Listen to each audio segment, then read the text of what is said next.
But my point remains that, in my opinion, you are more likely to be hurt by global warming policies than by man-made global warming itself.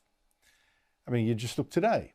The Albanese government copped another hit, this time from one of its own ministers, over its disastrous plan, falling to bits, to somehow replace our coal-fired electricity generation with lots of solar panels and massive wind turbines instead, plus 10,000 kilometres of big transmission lines by 2030 to join them all up. The Transport Minister Catherine King has now joined so many other Australians to blast those ugly transmission lines, or at least the ones near her seat of Ballarat, telling the energy market operator, "I've been shocked and disappointed by the lack of respect that has been shown to local communities and the lack of consideration of their land uses, local government views and landscape. They are a blight on the landscape." Joining me every Wednesday is National Senator Matt Canavan, the former Resources Minister. Matt Canavan, great to see you. Look, a lot of people around the country have been appalled to see these massive wind turbines being pushed in them, a quarter of a kilometre high they are, plus the transmission line, seriously holding up the government's green revolution. Now even a minister complaining. How significant is that? Well, clearly the Labor Party is very worried about their seats here, Andrew, and they should be worried because there's an absolute firestorm brewing through the bush. The biggest issue I get stopped in the street about is this issue of foreign-based, often, renewable energy companies destroying our natural environment. I mean, we have this idea that we can save the planet by destroying our pristine wilderness here in this country. It is totally absurd, and as Nick Cater said to me on the weekend, we're not going to save the polar bear by killing the koala bear. And that's what's happening right now. These projects are going in some of the most pristine wilderness places in our country. They're the last reserves often for koalas, for sugar gliders, and people just are absolutely revolting about it. And obviously Catherine King's feeling the heat there in her seat of Ballarat. It's a proud working class town that's almost always voted the Labor Party, and the thanks they're getting for having elected a Labor Party government is for their local area to be destroyed to assuage the moral guilt of the new Labor voters in inner city areas that are often living in concrete jungles, far, far from any natural environment that they purport to want to protect. Yeah, but, you know, in the meantime, the government's saying, global warming is a terrible threat. Look at New South Wales, the fires, etc., etc. That's why we have to do it. You had Liberal frontbencher Michael Sukho today saying he doesn't believe the heat wave in New South Wales is caused by man-made global warming. Is he right? Well, I agree with him. I mean, if climate change is causing this heat wave, what caused the record cold temperatures in May? I mean, that was just 4 months ago. Do you remember that, Andrew? Yeah, 4 months ago, we had record cold in Sydney, record cold across Australia. And obviously, whenever it's cold, we get told that weather is not climate. You can't blame some snow in May on climate change. But whenever it's hot, it's the reverse, and it's absolutely always and everywhere due to climate change. I mean, this country does get hot, and you summed it up very correctly in your editorial there, that this is just becoming an excuse.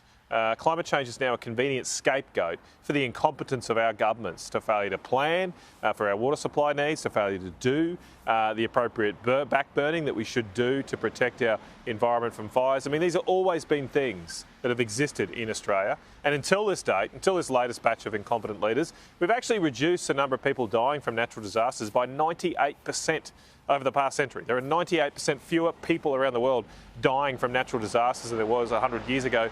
Almost invariably, that's because the use and harnessing of fossil fuels has enabled us to control and protect ourselves from the natural environment.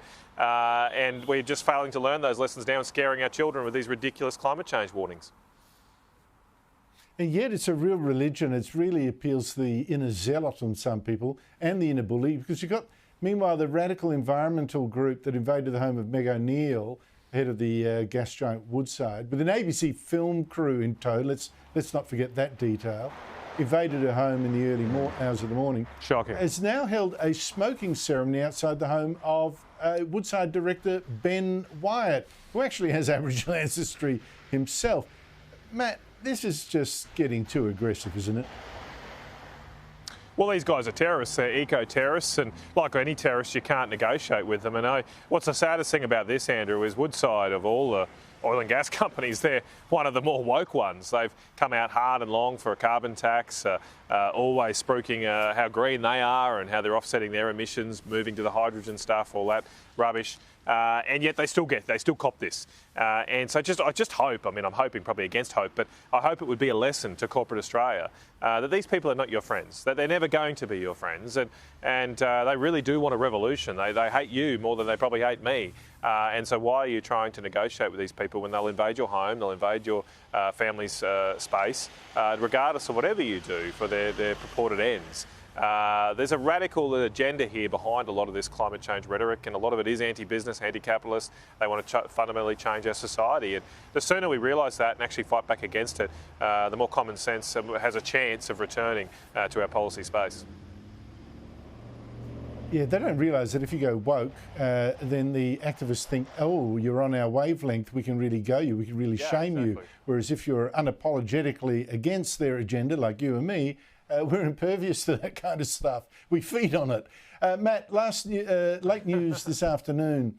The board of Qantas has announced that it's cutting the bonuses of former Qantas boss Alan Joyce by $2.2 million because of damage done to the airline's brand. And he could be docked in about another $8.3 million of his final payout, it says. His final payout of $21 million. He won't be crying poor in the streets. But anyway, that adds up to more than $10 million of docking if Qantas is found guilty of misconduct by selling seats on flights that are already cancelled. Justice there, Matt, or you'll believe it when you see it? How's that work? Well, I think it's the bare minimum they could do. I mean, as you say, no one I think will be crying for Alan Joyce. The damage he's done potentially has done to Qantas. I mean, the costs for them are going to possibly be in the hundreds of millions of dollars with the court case they lost last week for the 1,700 workers they sacked illegally. Now the allegations with the ACCC, of course, as well.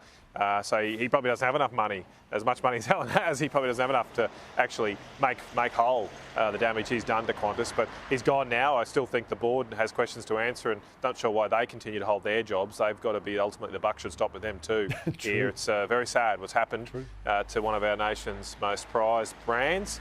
Hopefully they can recover themselves and recover themselves quickly.